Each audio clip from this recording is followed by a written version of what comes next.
La femme est-elle l'égale de l'homme? Ou bien l'homme lui est-il supérieur? L'éternelle question.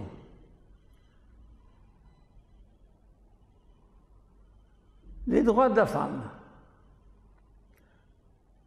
Heureusement que depuis un certain nombre de décennies, nous avons ce réveil des droits de la femme qui a déferlé sur le monde. Et en Égypte, il a précédé la Suisse dans la revendication des femmes à l'égalité. Et donc, il faut savoir que le rôle de la femme est dirimant dans le développement de toute société. Vous voulez développer une société, relevez le statut de la femme. C'est elle qui prépare une humanité meilleure. L'homme, c'est la guerre, la violence, l'autorité. La femme, c'est la douceur, la tendresse. Alors on dit l'homme ou la femme, mais il faut les deux, mes chers amis. Pourquoi vous les opposez? Alors ils sont égaux ou ils ne sont pas égaux? Ils sont égaux mais différents.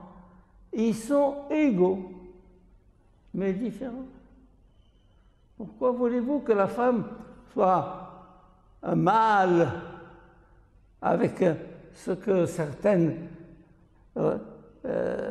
militantes des droits de la femme affichent?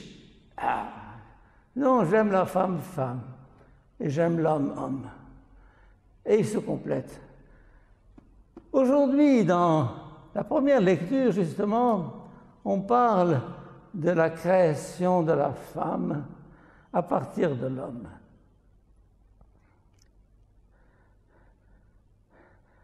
Alors le Seigneur fit tomber sur Adam un profond sommeil, un sommeil mystérieux. Et l'homme s'endormit. Et le Seigneur Dieu prit une de ses côtes et referma la chair à sa place. Et avec la côte qu'il avait prise à l'homme, il façonna une femme et l'amena à l'homme. L'homme dit alors, ah, cette fois-ci, voici l'os de mes os et la chair de ma chair. On l'appellera femme, Isha, car elle fut tirée de l'homme. Ish, le jeu de mots homme-femme ne marche pas en français, mais il marche en arabe, mar et mra. Il marche en hébreu, ish, isha. Et donc ça signifie identité d'origine, égalité de dignité, égaux mais différents.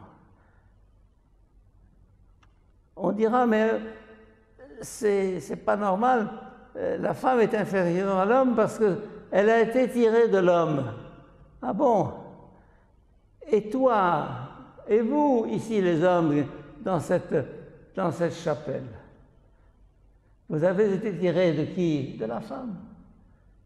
Si la première femme, Ève, a été tirée de l'homme, eh bien, les milliards de femmes de l'histoire ont été...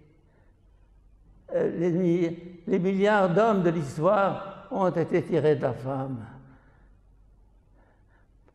Qui est premier? Qui est second? Égaux mais différents. Égaux mais complémentaires.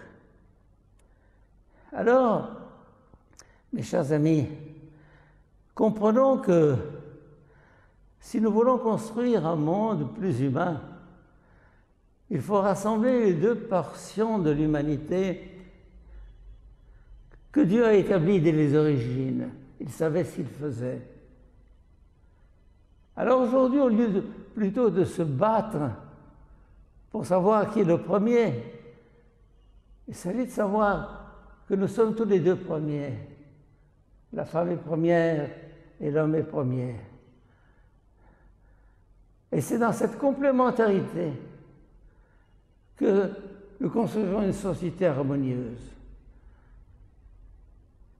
Et le grand psychiatre suisse,